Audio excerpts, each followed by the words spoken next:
Thank you అమ్మా. ఏదైతే ఈరోజు ఈ కార్యక్రమాన్ని నిర్వహిస్తున్న ముఖ్య ఉద్దేశం ఏమిటంటే వడ్డీ లేని రుణాలు.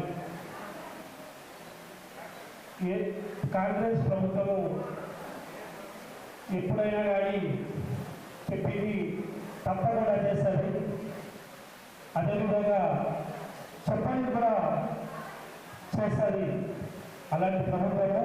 అదే ఈ కార్యక్రమాన్ని ముఖ్య అతిథి మన భూపతి రెడ్డి గారి సార్ గారికి, అదే మార్కెట్ కమిటీ చైర్మన్ ఉపగంగారెడ్డి గారికి, భోజన్న గారికి, బాలరెడ్డి గారికి, సాయిరెడ్డి గారికి, ఐటీపీ పీడి సాయిబాబు సార్కి, ఈ వేదిక పైన ఉన్న పెద్దలందరికీ, ఇక్కడ ఉన్న మహిళా సంఘాల మహిళలందరికీ నా యొక్క ధన్యవాదాలు. మనము 6 గ్యారెంటీలను కాంగ్రెస్ ప్రభుత్వము పూర్తి చేస్తున్నదని మనం చెప్పచ్చు. ఎందుకంటే మహిళలకే కానీ, రైతులకే కానీ, బలహీన వర్గాలకు కానీ ఎన్నో పథకాలు అందిస్తున్నది. ముఖ్యంగా మహిళలకు ఇప్పుడు గతంలో చూస్తుంటే గత ప్రభుత్వము ఏదైతే రుణాలు ఇచ్చిందో దానికి ఇప్పుడు డబుల్ రుణాలు ఇస్తున్నది. అదేవిధంగా ప్రతి మహిళకు ఇన్సూరెన్స్గా 2 లక్షల రూపాయలు కూడా ఇవ్వడం జరుగుతున్నది. మరి ఇంకోటి ముఖ్యంగా ఏంటంటే ఇల్లు కూడా కట్టుకోవడానికి కూడా ప్రతి వారికి 1 లక్ష రూపాయల రుణం కూడా ఇవ్వడం జరుగుతున్నది. ఇక చూస్తుంటే మనం ఇప్పుడు రైతులకు కూడా బోనస్లు కానివ్వండి, ప్యాడీ విషయంలో కూడా మనకు ఎక్కడ ఇలాంటి ఇబ్బంది కాకుండా తొందరగా ప్యాడీ రైస్ మిల్లకు తరలించడమే కాకుండా డబ్బులు కూడా 2 రోజుల్లోనే వేయడము, దాంతోపాటు వెంటనే 500 రూపాయల బోనస్ ఇవ్వడము మనం గతంలో ఏ ప్రభుత్వం ఇచ్చినట్టు లేదు, మన ఈ కాంగ్రెస్ ప్రభుత్వం ఇస్తున్నది. అదేవిధంగా మన ఊరిలో గారు మనకు ఏ చిన్న వ్యక్తి అయినా, ఏ సామాన్య వ్యక్తి అయినా వాళ్ళ సమస్య చెప్పి సమస్య మొత్తం పూర్తి అయ్యి వాళ్ళ సమస్యలు పరిశీలించి ఇలాంటి సమస్య అయినా కానీ ప్రతి విషయాన్ని తీర్చిదిద్దారు. ఇది అవకాశం ఇచ్చినందుకు ధన్యవాదాలు. Thank you. సో ఈరోజు మన నియోజకవర్గంలో వడ్డీ లేని రుణాల పంపిణీ కార్యక్రమంలో ముఖ్య అతిథిగా పాల్పంచుకున్నటువంటి మన అభిమాన నాయకులు భూపతి రెడ్డి సార్కు మరొక్కసారి ధన్యవాదాలు తెలియజేస్తూ వారి ప్రసంగంతో మన కార్యక్రమానికి మాట్లాడవలసిందిగా మీ అందరి తరఫున సంబంధించినటువంటి మహిళా సమాఖ్య మన డిఆర్డీఏ డిపార్ట్మెంట్ ద్వారా మరి ప్రభుత్వం ఏదైతే ఎన్నికల కంటే ముందు వడ్డీ లేని రుణాలు ఇస్తామని చెప్పిందో దానికి కట్టుబడి ఉండి వల్ల మన జిల్లాలో వడ్డీ లేని రుణాలు శాంక్షన్ అయింది, రుణమాఫీ అంటే వడ్డీ మాపడింది.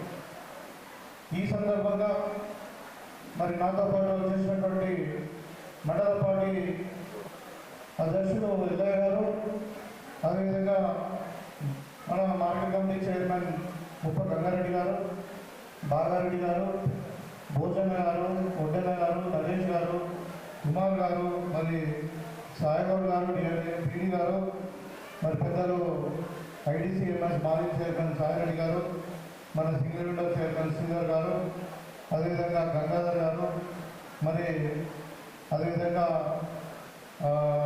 Director market committee director Rajalingam గారు, మరి వేదిక మీద ఉన్న పెద్దలందరికీ మరీ ముఖ్యంగా ఈరోజు నేనంటే 1 గంటలకు ప్రోగ్రామ్ ఇచ్చాను, కానీ అనుకోకుండా బిజీ షెడ్యూల్ ఉండడం వల్ల కొంచెం జగన్పల్లి మండలానికి వెళ్ళాల్సి వచ్చింది. సో ఎంత తొందరగా రావడానికి ప్రయత్నం చేసినా మరి 2-3 గంటలు లేట్ అయింది. మరి అయినా ఆలస్యమైన ఓపికతో అన్ని గ్రామాల నుండి వచ్చినటువంటి మన ఈ మహిళా సమాఖ్య లీడర్లకు, అదేవిధంగా ఇక్కడ ఉన్నటువంటి మహిళా సోదరులకు అందరూ కూడా పేరు పేరుగా నా యొక్క నమస్కారాలు.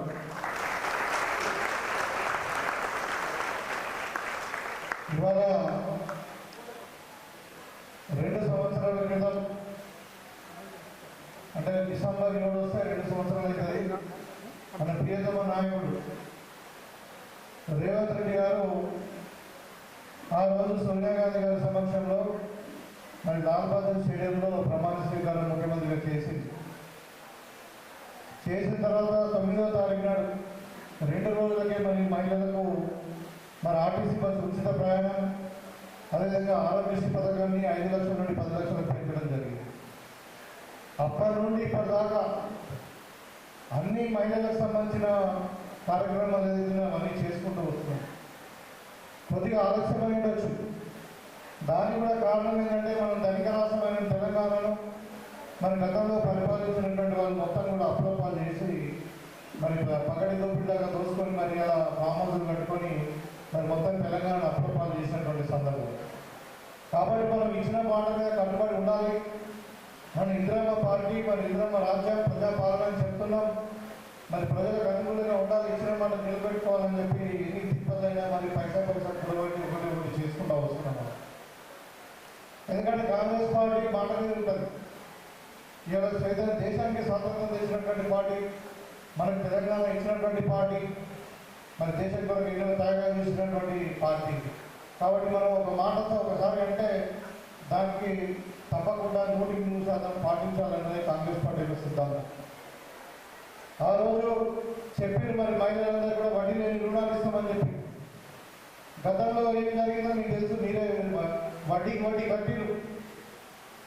సో ఇవాళ మనకు సంవత్సరంకు టార్గెట్ దగ్గర వెళ్తున్నది 1200 కోట్ల, 1228 కోట్లు ఉంది. దాంట్లో ఇప్పటికీ మనం 880 కోట్లు, 810 కోట్లకు మన వడ్డీ అంటే రుణాలు ఇచ్చిన తర్వాత దానికి చాలా వడ్డీ కూడా ఇవాళ మనకు 67 కోట్లు ఇంతవరకు మాపైంది. ఇవాళనే మన జిల్లాకి రెండో విడతగా మరి 23 కోట్ల రూపాయలు ఓన్లీ వడ్డీకే, మీరు తీసుకున్నటువంటి రుణాలకు వడ్డీ కట్టడానికి, వడ్డీ మీరు కట్టకుండా ప్రభుత్వం కట్టడానికి మరి ఇలా 23 కోట్ల రూపాయలు మన జిల్లాకే శాంక్షన్ అయింది. మన నిజామాబాద్ రూరల్కే దగ్గర అత్యధికంగా 6.7 కోట్ల దాకా శాంక్షన్ అయింది. అంటే మీరు వడ్డీ కట్టే అవసరం లేదు. మీరు డబ్బులు ప్రభుత్వం ఇస్తుంది బ్యాంకు ద్వారా. మనం ఒక రేవంత్ రెడ్డి గారు ఒక డ్రీమ్ ప్రాజెక్ట్ ఉంది, ఇందిరాగాంధీ మహిళా సొసైటీ పేరు మీద 1 కోటి మంది మహిళలను కోటీశ్వరులు చేయాలి. మరి దానికి ఎంతకైనా పర్వాలేదు, 1 లక్ష కోట్లు కూడా బ్యాంకు నుండి అప్పు తీసుకొని ఆ అప్పులు కావాల్సిన నిత్తి మనమే కడుతూ, ప్రభుత్వమే కడుతూ మరి మహిళలకు బిడ్డి లేని రుణాలు ఇవ్వాలి, వడ్డీ లేని రుణాలు ఇవ్వాలన్నది ఒక సంకల్పం. ఇవాళ ఇప్పటివరకే 20 మనకు మహిళా సోదరులకు ఇచ్చినాం రాష్ట్రంలో. సో ఇంకా 3 ఏళ్ళు ఉంది. మనకు 75 లక్షల మంది మాత్రమే మహిళా సంఘాలలో ఉన్నారు. అందుకని వాళ్ళకి రిలాక్సేషన్ ఇస్తూ ఇవాళ మరి పెద్దవాళ్ళు, వయసు మీరిన వాళ్ళు కూడా ఒక సంఘం, పిల్లలు కూడా 18 సంవత్సరాలు నిండిన వాళ్ళు కూడా అందరూ డాక్టర్ కూడా సంఘాలు ఏర్పాటు చేసుకుని వాళ్ళకు కూడా సంఘాలు తీసుకోవడం జరిగింది. సో ఇవాళ ఏంటంటే 1 కోటి మంది మహిళలను కోటీశ్వరులు చేయాలి. మరి కోటీశ్వరులు ఎట్లయితారు? మహిళలేమో చిన్న చిన్న పాల వ్యాపారం చేయబట్టి, లేకపోతే ఇక్కడేమో కోళ్ళ వ్యాపారము, గుళ్ళ వ్యాపారం చేసి కోటీశ్వరులు అవుతామా? రావంటే నెలకు 10-15 సంపాదిస్తాం. దాని గురించే మీరు ఒక పరిధిని, మీ వ్యాపార పరిధిని పెంచి ఇవాళ మీరు కావాలంటే బస్సు కొనుక్కోవచ్చు. దానికి కూడా ఒక్కొక్క మండలం దగ్గర 30 లక్షలు శాంక్షన్ అయ్యి మీరందరూ కలిసి బస్సు కొనుక్కొని ఆర్టీసీకి అద్దెకి వెళ్ళి మీకు నెలకు 70,000 రూపాయలు వస్తుంది. మీరు అందరూ కలిసి పెట్రోల్ బంకులు ఏర్పాటు చేసుకోండి, దానికి కూడా మీకు ఇన్కమ్ వస్తుంది నెలకు 2 లక్షల రూపాయలు. సో ఇట్లా మీరు గిటార్లు కట్టడానికి గోడలు షార్టేజ్ ఉన్నాయి, మనకు వడ్లు బాగా వాడుతున్నాయి. మరి వడ్లు ఎక్కడ పెట్టుకోవాలో తెలుస్తుంది. ఇక వడ్లకు సంబంధించిన గోడౌన్స్ మీరు కట్టుకోవచ్చు. ఏదైనా ఖాళీ స్థలంలో మీ పేరులలో, లేకపోతే ఇంకెక్కడో గవర్నమెంట్ దేవాదాయ శాఖ భూములలో ఎక్కడో మీరు కావాలంటే సోలార్ ఎనర్జీ అంటే సౌర విద్యుత్ శక్తి కూడా మీరు పే చేసుకోవడానికి కావాల్సిన బిజినెస్ అన్ని కూడా మీకు ఇస్తా ఉంది. అంటే మీ వ్యాపారాలు పెంచుతున్నాం. ఇవాళ ఐకేపీ వాళ్ళు మరి ఇప్పుడు వడ్లు బాగా వస్తున్నాయి, మనకు ఏది సిటీలో ద్వారా మొత్తం వడ్లు కొనడం కష్టమవుతుందని చెప్పి ఈరోజు మీ దగ్గర 240 సెంటర్లు మీకు ఐకేపీ వాళ్ళకి ఇచ్చింది. దాని ద్వారా వచ్చిన కమిషనే యాసంగిలోనే 5 కోట్లు. మరి ఇప్పటికే 3.5 కోట్లు వచ్చింది మనకు ఆల్రెడీ. ఇంకా వడ్లు చాలా ఉన్నాయి, ఇంకా 40% వడ్లు ఇంకా రోడ్ల మీద ఉన్నాయి. సో ఈసారి డెఫినెట్గా 5 కోట్లను దాటి 7-8 కోట్ల వరకు, ఎందుకంటే నంబర్ ఆఫ్ సెంటర్లు పెరిగినాయి కాబట్టి 290 ఉంటే కదా 240.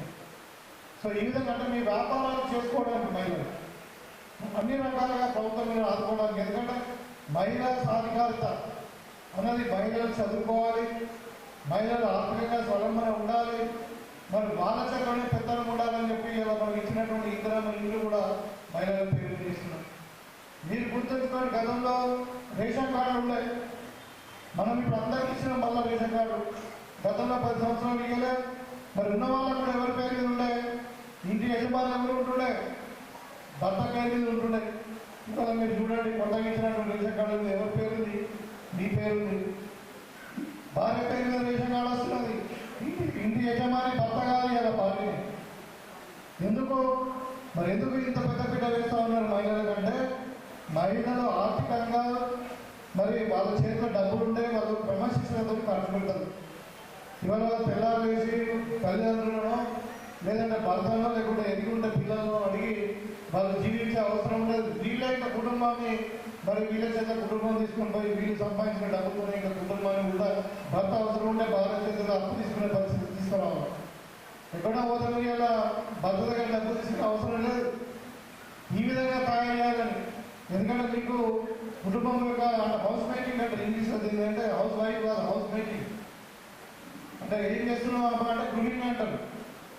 గృహిణి అంటే ఏంటి? హౌస్ మేకింగ్ అంటే ఇల్లుని ఎట్లా తయారు చేయాలనేది మహిళలకు బాగా తెలుసు. కాబట్టి మహిళల చేతుల్లో పెద్దలు ఇస్తే ఇక్కడ చూడండి, ఒక భర్త మీకు భార్య చేతికి ఫస్ట్కి రాగానే జీతం తెచ్చిచ్చిందంటే నువ్వు నెలాఖరు వరకు 10 సగమే జీతం కలిసేది, ఇంకా మిగతా తిరుగుతుంది. అదే ఒక ఎవరైనా నువ్వు భార్య చేతికి ఇవ్వకుండా ఇంకా చెవులు పెట్టుకున్నాను అనుకో 15 రూపాయలు కాదు. ఇది వాస్తవం. ఇది అంటే నేను గుర్తుగా అంటే ఈ విధంగా మహిళలు హౌస్ మేకింగ్ కానీ ఇవన్నీ కూడా ఒక ఎకనామికల్గా మీరు స్వలంబన ఉండాలి, మీ చేతనే ఉండాలి. ఎందుకంటే మీకు ఆత్మగౌరవం ఉండాలి. ఒకటి తర్వాత కుటుంబము మీకు పిల్లలు అన్నీ కూడా బాగా చూసుకుంటారు. అందుకని వాళ్ళు మీరు ఏం చేసినారు, మీరు తయారు చేస్తున్నటువంటి వస్తువులను కూడా మీరు తయారు చేస్తున్నటువంటి వస్తువులు ఏదైనా ఎంబ్రాయిడరీ కావచ్చు, లేకుంటే తెలంగాణ వంటకాలు కావచ్చు, కుట్టు వస్తువులే కావచ్చు, చాలా టాలెంట్ ఉంది మన వాళ్ళ దగ్గర. వీళ్ళందరూ మీరు అమ్ముకోవడానికి కూడా హైదరాబాద్లో 300 షాపులు పెట్టించారు ముఖ్యమంత్రి గారు. అక్కడ శిల్పారామం అని ఉంటుంది, దాంట్లో 3 ఎకరాలు తీసుకొని అది కాస్ట్లీ ఉంటుంది, 3 లక్షల గజం ఉంటుంది. అసలు జాగ్రత్తగా పెట్టించారు. ఎందుకు పెట్టించారంటే అక్కడ ఎక్కువ వాల్యూ వస్తుంది. ఇవాళ మీరు ఒక సున్నుండలు వేసారు అనుకోండి, ఈ సున్నుండలు మన తెలంగాణలో పెద్ద ఫేమస్. మన సున్నుండలు చేసి మీరు లేకుంటే గ్యారెల్ చేసి ఇంకేదైనా అప్పాలంటే ఉంటుంది కదా, మన తెలంగాణ వంటకాలు చేసి మీరు గుండారంలో లేకుంటే నిజామాబాద్లో అమ్మితే 50 రూపాయలు 100 రూపాయలు కిలో అవుతాయి. అదే మీరు హైటెక్ సిటీలో అమ్మండి 300 కిలో, అంటే 3 టైమ్స్ లాభం వస్తుంది. వాల్యుయేషన్ ఉంటుంది. కాబట్టి మీకు వ్యాపారాలు చేసుకోవడానికి లిమిట్ లేకుండా ఎక్కడో ఏదైనా వేసుకోవచ్చు. మీ ఇవాళ మనకు మునుగోలులో ఒకటి ఉంది, కరీంనగర్ దగ్గర ఒకటి డైలీ నడిపిస్తారు మహిళలందరూ కలిసి. ఎంత నడిపిస్తారంటే దగ్గర కోట్ల రూపాయల వ్యాపారం నడుస్తుంది. మన విజయ డైరీకి సమానంగా అందరు కలిసి మహిళలందరూ చుట్టుపక్కల ఊళ్ళో మొత్తం పాలు కలెక్ట్ చేసి ఒక పెద్ద మిషన్ పెట్టుకొని ప్రాసెసింగ్ యూనిట్ పెట్టుకొని వాళ్ళు ప్యాకెటింగ్ చేసి వాళ్ళు మిల్క్ అమ్ముతూ ఉన్నారు, మునుగోలు మిల్క్ అని. సో ఈ విధంగా మీరు చిన్న 10 మందే కాకుండా మొత్తం పెద్ద ఎత్తున మీరు సిండికేట్ అయ్యి మీరు పెద్ద పెద్ద వ్యాపారాలు చేస్తే తప్పకుండా ఇప్పుడు ఎట్లా ఉండాలంటే మీరు సింపుల్గా ఒక ఎగ్జాంపుల్ చెప్తున్నారు. ఒక కుండలో చేపలు పెట్టడం ఏమైతుంది, కుండ వరకునే దొరుకుతాయి. అదే నువ్వు పెద్ద కుండాలంలో పట్టడం అనుకోండి పెద్ద పెద్ద చేపలు దొరుకుతాయి. అదే సముద్రంలో పట్టడం అనుకోండి మీకు పొర చేపలు దొరుకుతాయి, పెద్ద పొర చేపలు దొరుకుతాయి. అంటే మీ వ్యాపారాన్ని ఏ లెవెల్ చేస్తున్నారు అన్నది ఉండదు. కాబట్టి మీ వ్యాపారాన్ని విస్తరించాలి. మా మహిళలందరూ కూడా ధనవంతులు కావాలి, పురుషులు కావాలనేది ప్రభుత్వం యొక్క లక్ష్యం. మనం కొంతవరకు రీచ్ అవుతా ఉన్నాం. ఇవాళ వడ్డీ లేని రుణాలు వస్తూ ఉన్నాయి. ఇవాళ ఒకటే కాదు, సన్నబియ్యం ఇస్తూ ఉన్నాం. ఆర్టీసీ బస్సు కూడా, ఆర్టీసీ బస్సు మీరు ఉచితంగా ప్రయాణం చేస్తున్నారు, కానీ ప్రభుత్వం ఆర్టీసీకి డబ్బులు కడుతుంది. ఈ 2 సంవత్సరాలలో దగ్గర 8,000 కోట్ల రూపాయలు ప్రభుత్వం ఆర్టీసీ కట్టింది. అంటే దాని ప్రయాణం ఎవరు చేసి మీరే చేసి మరి మీకు డబ్బులు మిగిలినట్టే కదా 8,000 కోట్లు మిగిలినాయి కదా. ఇవాళ నాకు తెలిసిన సమ్మక సాలకు కూడా హోదాలో చూస్తుంది. ఇవాళ మీ పిల్లలు కూడా ఎక్కడైతే హైదరాబాద్ చదువుకుంటా పోయేస్తున్నారు పిల్లలను చూసుకోవడం. కాబట్టి ఇవాళ ఏదైనా మహిళలకు పెద్దపీట వేసే ప్రభుత్వం ఇందిరాగాంధీ ప్రభుత్వము. మరి ఇందిరమ్మ రాజ్యం అంటే కాంగ్రెస్ పార్టీతోనే. గతంలో ఎన్నో చెప్పారు, ఇలా ఇందిరా మిల్లు ఇచ్చినాం, అది మీ పేరు మీద ఉంది, మహిళల పేరు మీద. దాంట్లో కూడా ఎవరికైనా కట్టుకోవడానికి ఇన్నిసార్లు మనకి ఇప్పుడు మేతికో 50,000 ఇవ్వాలి, సామాన్ కొనుక్కోవడానికి సిమెంట్ ఇసుకను ఏదైనా ఇవ్వాలంటే ₹1,00,000 అయింది. మన 1,50,000 కూడా ఏం చేయాలా, ఇల్లు కట్టుకోవాలంటే వాళ్ళకి ₹1,00,000 కూడా లేదు. మరి బ్యాంకులు ఇంకేస్ అని మన ఇందిరా మిల్లు కూడా దగ్గర దగ్గర మరి మనము చాలానే ఇచ్చినామంటే ఇప్పుడు వాళ్ళకు బ్యాంకు ద్వారా మీ సంఘంలో చేర్చుకొని మరి వాళ్ళకు లోన్ ఇస్తున్నాం, ₹1,00,000 తర్వాత వాళ్ళు కట్టుకుని మొదలు పెట్టాక పునాదులు వేయక ప్రభుత్వం ఇస్తుంటారు. ఈ విధంగా అడుగడుగున అన్ని రంగాలలో మరి మహిళలను ఆదుకుంటున్నాం, మహిళల స్వలంబనం కొరకు. అందుకని ఇవాళ ఎక్కువ మాట్లాడకుండా మరి మీకు ఏదైతే రుణం అంటే వడ్డీ మాఫీ జరిగిందో దానికి సంబంధించినటువంటి చెక్కులు ఇస్తున్నాం. ఇంకొక విషయం, 2 విషయాలు చెప్పాలి. మొన్న ఇవాళ మహిళలు కూడా చాలామంది అప్పు తీసుకుంటున్నారు. తీసుకొని 2 లక్షల వరకు కూడా వాళ్ళు ఏదైనా అకాల మరణం చేస్తే వాళ్ళకి రుణమాఫీ అవుతుంది. 2 లక్షల రుణమాఫీ అవుతుంది, మళ్ళీ 2 లక్షల బీమా వస్తుంది.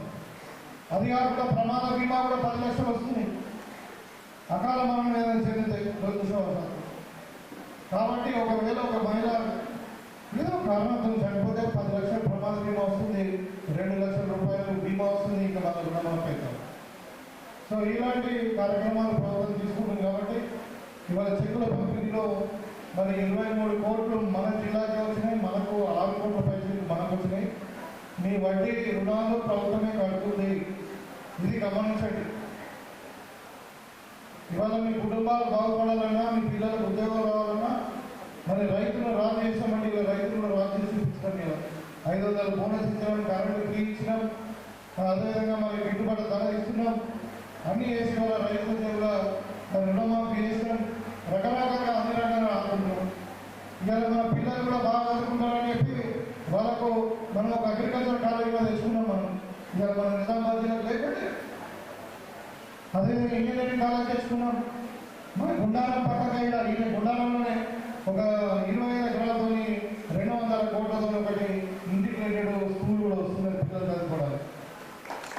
అంత పెద్ద ప్రాజెక్టు మనం మండలంగా వస్తుంది ఇక్కడ. సో ఈ విధంగా మీ పిల్లలు కూడా బాగా చదువుకోవాలి, చదువుకున్న వాళ్ళకి ఉద్యోగాలు రావాలని కూడా మరి స్కిల్ యూనివర్సిటీ స్టార్ట్ చేసింది. చదువుకున్న పిల్లలు తప్పుదా ఉండదని చెప్పి వాళ్ళకు స్పోర్ట్స్ యూనివర్సిటీ కూడా స్టార్ట్ చేశారు. ఎందుకంటే డ్రగ్స్ ఇవన్నీ అవాయిడ్ చేసుకుంటున్నారు. ఇవన్నీ చేస్తా ఉన్నాం. ఇప్పుడు మన పిల్లలు ఉద్యోగం రాక దుబాయ్ వెళ్ళినట్టు వాళ్ళని కూడా కాపాడుకోవడానికి 5 లక్షల రూపాయలు ఇస్తున్నాం. ఈ విధంగా అన్ని విధాలుగా పేదవాడు ధనవంతులు కావాలి, మహిళలు కోటీశ్వరులు కావాలి, రైతులు రాజు కావాలి, మరియు చదువుకున్న పిల్లలు చదువుకొని వాళ్ళకి ఉద్యోగాలు రావాలని తెలంగాణ రైజింగ్ అంటారు. తెలంగాణ రైజింగ్ అంటే నంబర్ తెలంగాణ కొత్త రాష్ట్రం ఇది. ఇవాళకి 2014 ఏర్పడ్డది. ఇవాళ మనం 25 అంటే 11 సంవత్సరాలు మాత్రమే అయింది తెలంగాణ రాష్ట్రం ఏర్పడి. కానీ ఇవాళ దేశంలోనే నంబర్ 1 రాష్ట్రంగా ఎదగబోతున్నది. దానికి ఎవరు కృషి? మీరు రైతులు, ఇక్కడ మహిళలు, మరి మీరే కారణం తెలంగాణ అభివృద్ధి చేద్దాం. మరి ఇవాళ తెలంగాణ నంబర్ 1 తెలంగాణ రైజింగ్ తెలంగాణ 2047లో 3 ట్రిలియన్ ఎకానమీ కావాలంటే ఎంత సాధ్యమవుతుంది? అవన్నీ మహిళల కోటీశ్వరులు అయితేనే అవుతుంది. మరి మీరందరూ కూడా దీంట్లో భాగస్వాములు కావాలి. మీరు సపరేట్ కాదు, మీరు కూడా మరి ప్రభుత్వంలో భాగస్వాములు అయి మరి చేయాలి. మీరందరూ కూడా ప్రభుత్వంతో కలిసి పనిచేస్తేనే పని సాధ్యమవుతుంది. కాబట్టి మీకు అందరూ కూడా ఇవాళ ఎవరైతే చెక్కులు అందుకుంటుందో, ఎవరికైతే వడ్డీ మాఫీ జరిగిందో వాళ్ళందరూ కూడా శుభాకాంక్షలు తెలియజేసి మీ దగ్గర సెలవు ఇస్తున్నారు. 5 లక్షల రూపాయల వడ్డీ రాయితీని మనకి ఈ రోజున ఒక్కసారి గట్టిగా చప్పట్లు కొట్టాలి. వడ్డీ లేని రుణాల రాయితీ ఈరోజు మన గౌరవ ఎమ్మెల్యే గారి చేతుల మీదుగా ఇవ్వడం జరుగుతుంది. మన నియోజకవర్గంలోని మండల అధ్యక్షులందరూ కూడా మరి ఆ చెక్కును స్వీకరిస్తున్నారు. మరొక్కసారి గట్టిగా చెప్పండి. Thank you sir, thank you very much. మరి మహిళలందరూ అనుకోలేదు ఇంత తొందరగా వస్తుందని, చాలా సంతోషము. సంఘాలకు ఇంత సహాయం చేస్తున్నటువంటి మన ప్రభుత్వానికి, రేవంత్ రెడ్డి గారి ప్రభుత్వానికి కూడా ఒకసారి గట్టిగా చప్పట్లు కొట్టాల్సిందిగా విజ్ఞప్తి చేస్తున్నాం. ఓకే.